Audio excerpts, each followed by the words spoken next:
আসসালামু আলাইকুম রহমতুল্লাহি আবরাকাতু। যুগপৎ কর্মসূচি আন্দোলন নিয়ে মাঠে নামছে বিএনপি। যুগপৎ কর্মসূচি নিয়ে মাসখানেকের মধ্যে মাঠে নামার পরিকল্পনা আছে বিএনপির।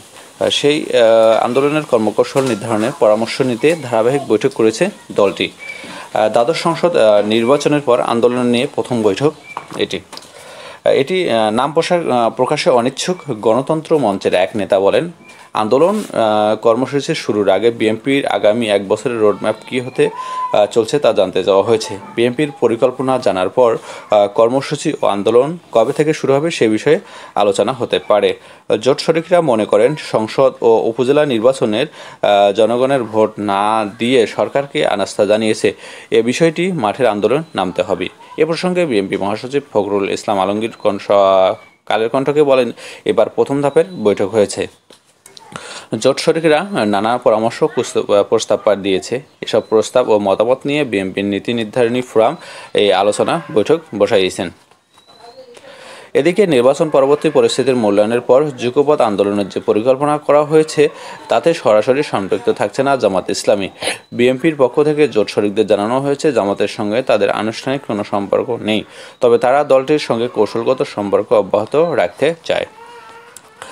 বিএনপির নির্ভরযোগ্য সূত্র জানায়, গত সপ্তাহে যুগপৎ আন্দোলনের শরিকদের সঙ্গে অন্তত দুটি জোটসহ কয়েকটি দল জামাতকে নিয়ে তাদের মতামত জানিয়েছে। এর মধ্যে 12 দলীয় জোট, গণ অধিকার পরিষদ সহ কয়েকটি দল আন্দোলনে জামাতের সম্পৃক্ততা করার পরামর্শ দিয়েছে। তবে 6টি দলের সমন্বয়ে গঠিত গণতন্ত্র মঞ্চ আগের মতোই জামাতের বিষয়ে তাদের বিরোধী অবস্থান তুলে ধরেছে।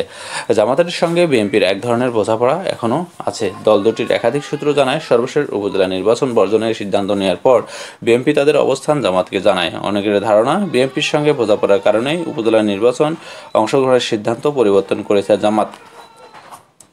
একাধিক সূত্র জানায়, দল দুটির সম্পর্ক আনুষ্ঠানিক না হলেও নীতি নির্ধারণের পর্যায়ে যোগাযোগ অব্যাহত রাখতে চায় তারা। এমনকি যুগপৎ আন্দোলনের সঙ্গে সরাসরি সম্পৃক্ত না হয়েও থেকেও জামাতকে এই পৃথক ধরনের আন্দোলনে সহযোগিতা করতে চায় তারা।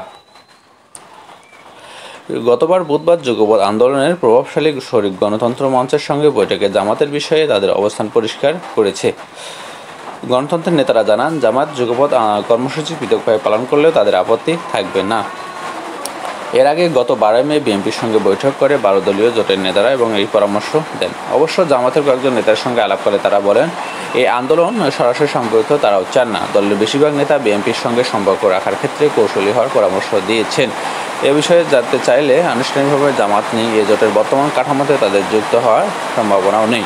সাইফুল হক বলেন, এই যে আন্দোলন কর্মসূচি জামাত তাদের মতো করে পৃথকভাবে পালন করলে তাতে গণতন্ত্রের মঞ্চের আপত্তি থাকবে না। জোটের পরিধি বাড়ানো সেখানে প্রস্তাব হয়েছে এবং সে বিষয়ে তারা মনে করেছে তাদের সবাইকে একই মঞ্চে নিয়ে আসা উচিত, সেটি এখানে বলা হয়েছে। ইসলামী আন্দোলনকে সেটা নিয়ে আসবে, সেই আন্দোলনের কথা বলা হয়েছে। লিয়েজো কমিটি চায় দলগুলো, সেটাও বলা হয়েছে। গতবার বুধবার সঙ্গে গণতন্ত্রের মঞ্চের নেতা বলেন, প্রতিটি জোট ও দল থেকে একজন করে 10-12 সদস্য বিশিষ্ট একটি কমিটি তারা করবেন। বৈদেশিক সম্পর্ক উন্নয়নের পরামর্শ দিয়েছেন সেখানে। এইভাবে 12 দলীয় জোটের কয়েকজন নেতা ভারতীয় পণ্য প্রচারণা আরও জোরালো করার পরামর্শ দেন। আজকে এই পর্যন্তই বন্ধুরা, আসুন আমরা এই বিষয়টিকে লক্ষ্য রাখি। সেটি হচ্ছে, বাংলাদেশের যে সীমান্ত রক্ষা নিয়ে যে ঘটনাগুলো ঘটছে সেই বিষয়টি এখানে উঠে এসেছে। এজন্য বিভিন্ন নতুন